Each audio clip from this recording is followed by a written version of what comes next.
Agora a gente vai fazer a realização do circuito número 2 da nossa lista de exercícios. O circuito número 2 está pedindo que a gente faça o comando de um cilindro de simples ação utilizando uma válvula simples piloto. Então a gente tem um comando indireto nesse circuito. Aqui eu estou com o software aberto no circuito anterior, circuito número 1, né, assim que ele ficou. E eu já deixei ele aberto de propósito para que a gente faça a compreensão novamente de um comando que eu já tinha explicado lá no nosso primeiro vídeo, no vídeo de introdução, mas que ele é bem importante que a gente retome. Então o que acontece? Eu estou com o circuito número 1, preciso fazer o circuito número 2. Se eu quiser ganhar tempo e produtividade nesse processo, eu posso utilizar do 1 para fazer o segundo, para fazer o próximo circuito. Eu não preciso redesenhar. Imagina que seja um circuito complexo, que tenha vários componentes, e a gente precisa fazer poucas alterações para deixar um novo circuito pronto. Bom, a gente não precisa fazer tudo de novo. A gente pode reaproveitar esse circuito que já foi desenhado. Então aqui, o que eu vou fazer? Em vez de clicar em novo projeto, eu venho aqui em File e coloco nessa opção aqui, ó, Save File As, e aí é um salvar como, né? A gente vai salvar como um novo circuito, a gente só vai mudar o nome. Então agora a gente vai chamar esse projeto que a gente está salvando aqui de circuito 2. Então eu vou salvar, e quando eu salvar aquele circuito número 1 que eu tinha feito antes, ele não vai ser alterado. Então tudo que eu fizer aqui não vai ser alterado lá no circuito número 1, porque esse é o projeto agora do circuito número 2. Bom, para fazer o circuito número 2, para fazer um acionamento indireto, a gente vai precisar de uma válvula pilotada pneumaticamente. Então vamos procurar essa válvula aqui. Então a gente vem em válvulas direcionais, a gente tem aquelas que são configuráveis, então a gente pode configurar uma, ou a gente pode procurar alguma já pronta. Então, se ela tem um acionamento pneumático, a gente vai ter que procurar nesse grupo de válvulas ali, grupo de válvulas acionadas pneumaticamente. Então aqui a primeira opção, ela já serve para a gente. Então vamos dar um zoom aqui para visualizar melhor essa válvula. Então tá aí ela tem no número 1 uma conexão de bloqueio, então ela é normalmente fechada. Número 2 é a saída, que nessa posição de descanso ela está permitindo o retorno de ar do 2 para o 3. Ela é acionada pneumaticamente, o que tem do lado esquerdo é uma seta apontando para o componente. Quando a seta está apontando para o componente, significa que ali entra ar comprimido. Quando tem uma seta saindo do componente, significa que aquilo ali é um escape de ar comprimido. Do lado direito está mostrando para a gente que tipo de retorno que essa válvula tem. Então, nesse caso, ela retorna por mola. Então, vamos fazer as ligações agora. A gente vai ligar essa alimentação de ar comprimido aqui nessa conexão. Lembrando, tá? Para a gente fazer uma ligação entre esse componente e esse, a gente não consegue pegar uma linha aqui e arrastar e levar até lá. Isso não é muito eficiente, tá? Dá para fazer, mas é um pouco mais chatinho. A gente primeiro desenha o componente, a gente importa o componente aqui para a área de trabalho e a gente puxa do componente para fazer a ligação da linha. Então a gente clicou, arrastou, clicou aqui em cima e ele já coloca para a gente uma conexão entre essas mangueiras pneumáticas.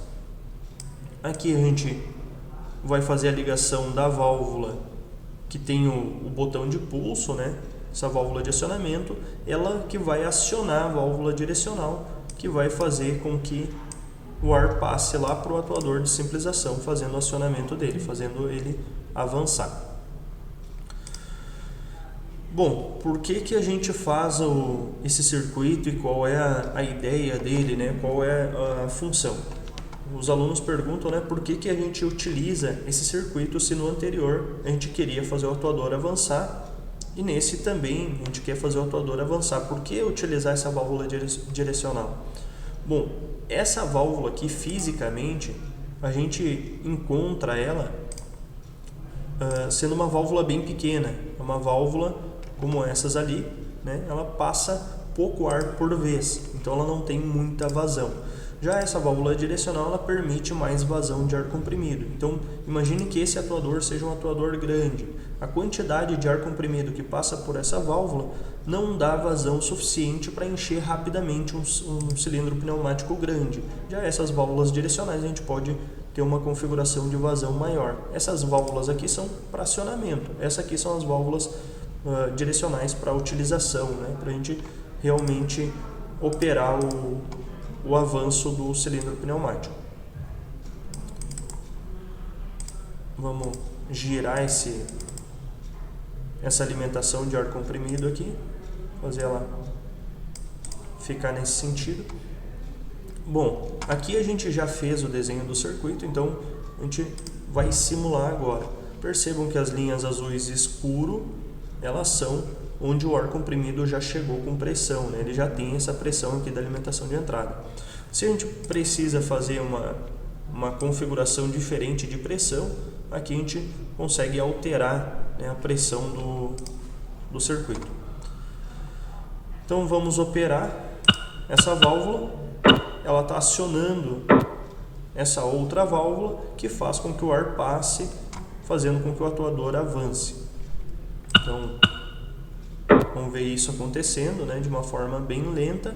Percebam que o ar passou aqui, ele atuou essa válvula, ela tem um acionamento pneumático, então quando entra ar comprimido ali, ela avança, permitiu a passagem do ar comprimido, fez o atuador avançar. Quando a gente desaciona essa válvula, ela vai retornar para a posição de origem através da mola. Então a posição de origem, ela bloqueia essa passagem de ar, ela faz com que o ar não passe mais nesse caminho aqui. Então, quando isso acontece, essa outra válvula aqui, ela também vai voltar para a posição original, porque ela também tem uma mola. Então, ela parou de receber pressão de ar comprimido no seu acionamento, a mola faz com que ela volte para o estado original. A mola dessa válvula aqui fez com que ela volte para o estado original, e a mola do atuador fez com que ele voltasse para a posição de recuo. Então, o ar que estava aqui dentro desse atuador, ele voltou e saiu aqui para a atmosfera.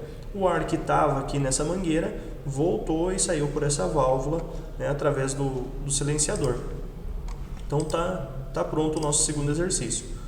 Outra forma de fazer ele é se a gente utilizar válvulas configuráveis, né? Então, se a gente precisa utilizar uma válvula configurável em algum exercício, ou se a gente está com dificuldade de encontrar essa válvula aqui no meio desse grupo, né? Às vezes não vai ter todas, a gente pode vir aqui em configuração da válvula, a gente vê que do lado esquerdo é o acionamento, então a gente vai precisar de um acionamento pneumático e o retorno dela é por mola. Tá aí, a saída dela é um escape livre para a atmosfera.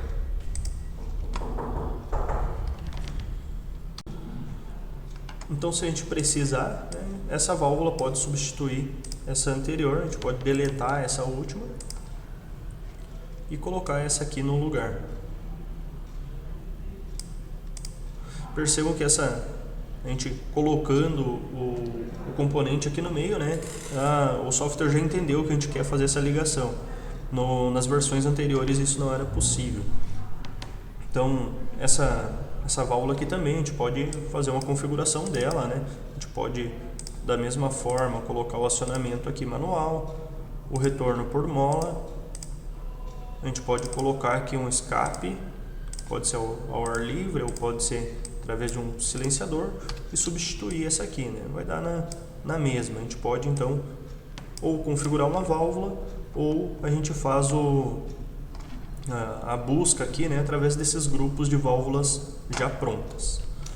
Então aqui agora a gente só salva esse arquivo, né? Ele já tá editado da forma como a gente quer. A gente testou aqui e ele funciona. Então a gente só salva esse arquivo e pode realizar o próximo.